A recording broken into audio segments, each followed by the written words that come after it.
Welcome to another deep dive. Today, we're headed straight to Kenya.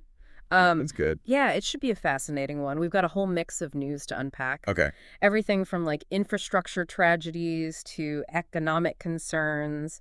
We'll even wrap things up with a feel-good story. Oh, nice. Yeah, it'll be a nice little boost after all the heavy stuff. To really get the full picture, though, Yeah. we've pulled from a range of Kenyan news sources. So we're talking kenyans.co.ke. Oh, wow. Taifalio.nation.co.ke, Gafla, capital FM Nairobi Wire, each one with their own unique take on things. So it's like we're piecing together a puzzle then. Exactly. Each article is like a little puzzle piece. Right. And by looking at them all together, we can get a much clearer idea of what's really driving the conversation in Kenya right now. I like that. Yeah. So let's jump right in with a few events from yesterday that really stood out to me. Like, they were pretty shocking, honestly, and Okay. kind of give a glimpse into some of the anxieties that seem to be bubbling under the surface in Kenya right now. I see what you mean. Yeah. So first, we have this tragic wall collapse during a burial in Mombasa. 5 people lost their lives, including a pregnant woman.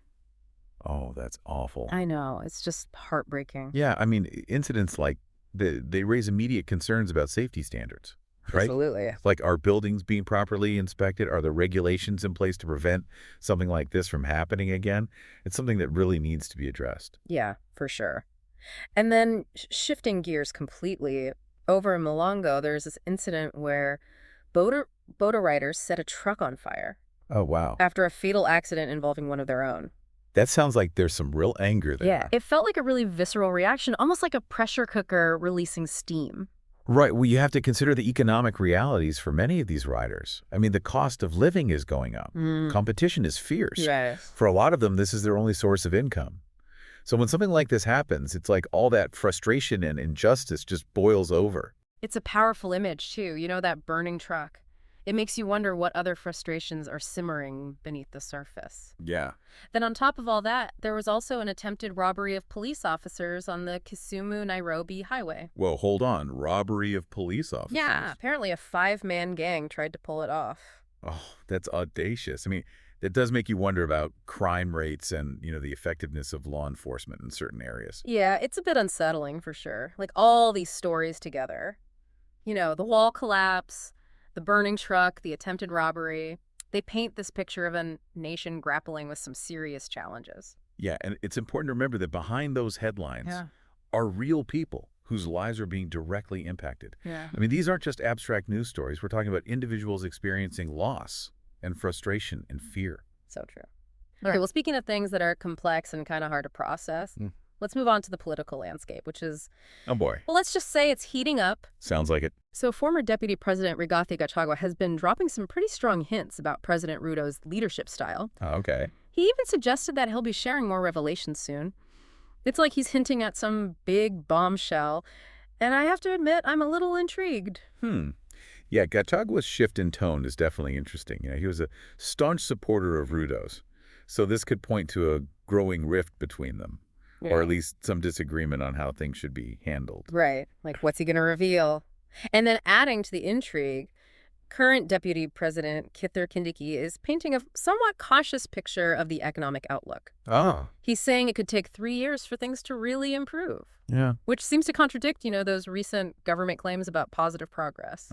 So it's like we're getting mixed messages here. Yeah, exactly. On the one hand, you have the government emphasizing improvement, and on the other, Kindiki is saying we've got a long road ahead. Right. It really highlights the need to look at this data carefully and consider all the different perspectives before jumping to any conclusions. Absolutely. Yeah. And then you throw Kalonzo Musyoka into the mix, Oh, yeah. defending the church's stance on political contributions and criticizing the government's response. It's like a political chess match, everyone making these strategic moves, trying to position themselves. It definitely makes for a dynamic and ever-changing political landscape, that's for sure.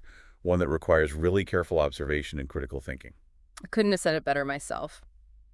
And speaking of things that require careful analysis, let's dive into the economic front, which seems to be generating some anxiety right now. Okay. So we're seeing reports of 61 parcels of land in Thike being put up for auction. Yeah, land auctions, especially on that scale, often signal some underlying financial distress. Right. Yeah, it's like a big red flag to me. It suggests that people or businesses are having trouble meeting their financial obligations, and they're having to sell off assets. just to stay afloat. And to make matters worse, we're hearing that even Gor Mahia Chair Ambrose Rocher's 5-story property is facing auction. Wow, so even prominent figures are feeling the pressure. It makes you wonder how widespread these economic difficulties really are. It certainly does. Yeah, it's like the calm before the storm. Maybe. And speaking of a storm, this next story is a bit of a roller coaster. Okay. So there's this businessman, Benson and Data. He won a bid for Bamburi Cement Limited, but now he's being accused of fraud. And his lawyer is claiming it's all just a smear campaign orchestrated by his rivals. That's tricky. It raises questions about, the fairness of the business environment. Yeah, for sure. Is this a legitimate case of fraud, or is someone trying to take him down? It makes you think about how the justice system can be manipulated sometimes. Totally. And then on a totally different note, we have this story about an elderly man in Piso North who lost over 1 million shillings in a SIM card swap scam. Oh, no. Yeah. That's awful. I mean, losing your life savings like that, it's just devastating. Yeah, it's a reminder that these scams are out there, and they can target anyone. Really. Especially senior citizens. They can be particularly vulnerable to these kinds of schemes. Yeah. As technology keeps advancing, criminals are finding new ways to exploit people. It's scary. And speaking of things that can be scary, let's talk about healthcare, which has been a hot topic in Kenya lately. Yeah.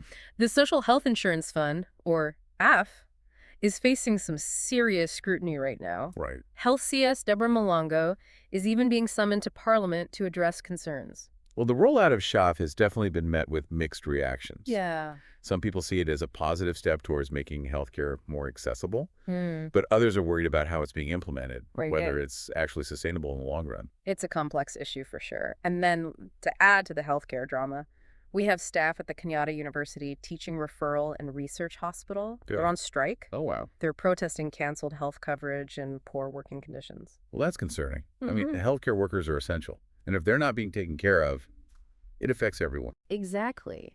It highlights how important it is to address things like fair compensation, safe working conditions, benefits for healthcare professionals. Absolutely.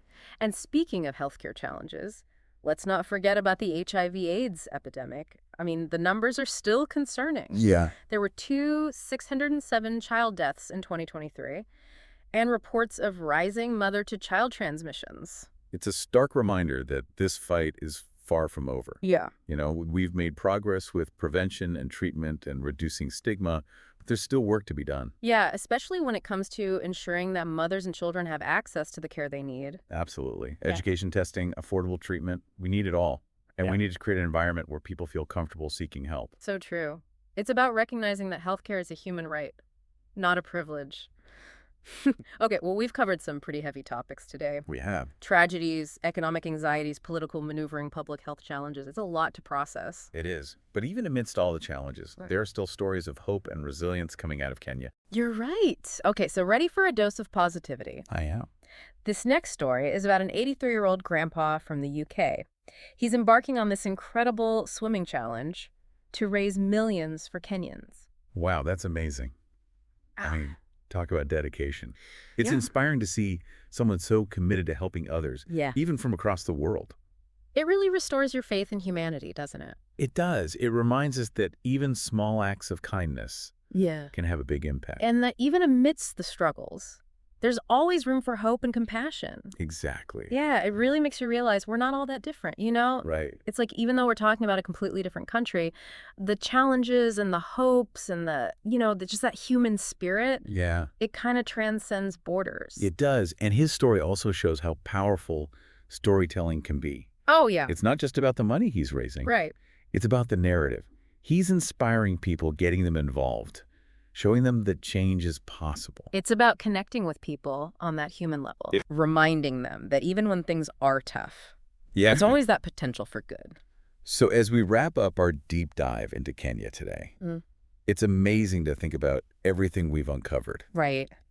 From those shocking events we started with, Yeah. to the political and economic landscape, Yeah. the social issues, Yeah. the healthcare challenges, and then those glimmers of hope, too. It's a lot to take in. It really is. And it highlights how important it is to look beyond just the headlines, you know? Right. To really understand what's going on, you have to consider different perspectives, weigh the evidence. dig a little deeper. And that's exactly what we try to do here on the Deep Dive. Right. We want to give you the information you need to engage in these conversations, to form your own opinions, to feel more connected to the world around you. Exactly. We want you to walk away from this deep dive feeling informed, engaged, and maybe even a little inspired. So, as we sign off today, we're leaving you with a question to think about. Given everything we've explored today, what aspect of Kenya's current situation resonated with you the most? What sparked your curiosity or left you wanting to learn more? We'd love to hear your thoughts, so feel free to join the conversation on our social media channels. Thanks for joining us on this deep dive into Kenya. Until next time, stay curious and keep exploring.